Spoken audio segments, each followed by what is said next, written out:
This book is called A Most Jubilant Song, Inspired Writings About the Wonderful World Around Us.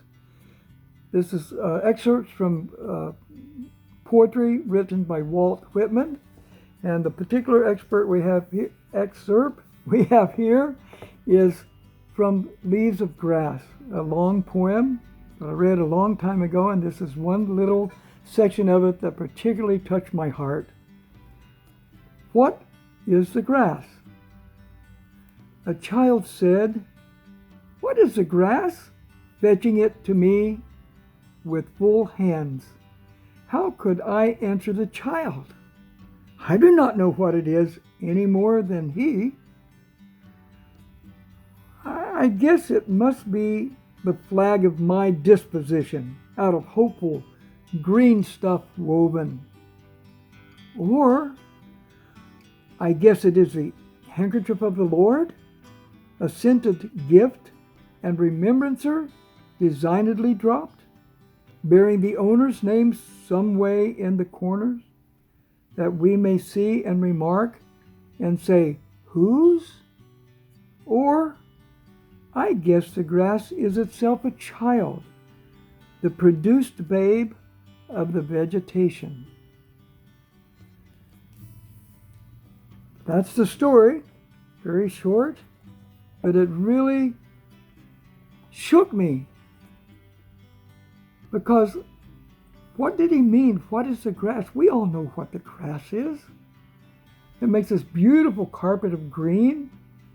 They use it on golf courses to make it look so beautiful. They keep it trimmed short. And then if you talk to the farmer, they know what the grass is. That's cow food. And it turns into milk. That's what the grass is. If you talk to a scientist, well, if they're a chemist, they will say one thing. If they're a physical science, they'll say another. But they're all saying things that describe this grass. They tell about the grass. The grass is not just green, but it has chlorophyll, and it makes oxygen. Very helpful to men. If you're a chemist, they look at the chemical processes inside, and they talk about the chemical process. All the structures of the grass are defined, described, labeled, named, and explained. All of that. Or if you take it as medicine, you can grow wheatgrass, and juice it and drink the wheatgrass. So it's for health. That's what it's for, they say. There's so many things we can say it's for. But when we get through with all the things that we talk about it, like Walt Whitman, I ask myself, what is the grass? I can talk about all of its characteristics. I can talk about all of its human uses. I can talk about all of its beauty and all of the care we can give it and that it gives us in return. Talk about all those things, but we never get down to what is the grass. Now, this is true of all life. All life is like that. Matter of fact, we might ask the question, who am I? What am I doing? What is my purpose here? We can give many words to that. And can we ever fully satisfy who I am? That's the question. And that's what we use yoga for. That's what we use.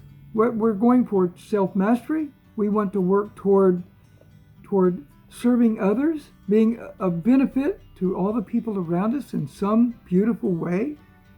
We want all those things. We want to know ourselves fully and completely, and yet everything that we give through words, through labels, through understandings, through everything we do is not telling us really what I am. That's a question that I think maybe doesn't even need to be answered in English or in any language of words and thoughts and concepts. There's something about us that's beyond that. And that's what we're all trying to find. When we talked about in one earlier reading that I made about the treasure, we were talking about this too. And so this is just a amazing book, just this little children's book. All these children's books I'm reading have these great gems of truth in them.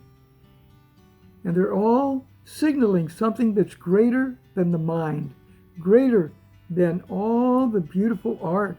All the beautiful things in the world cannot be contained. That's why we like art. That's why we like science. Science tells us how things work. Art brings to us beauty. Both are essential features of my life that makes it meaningful.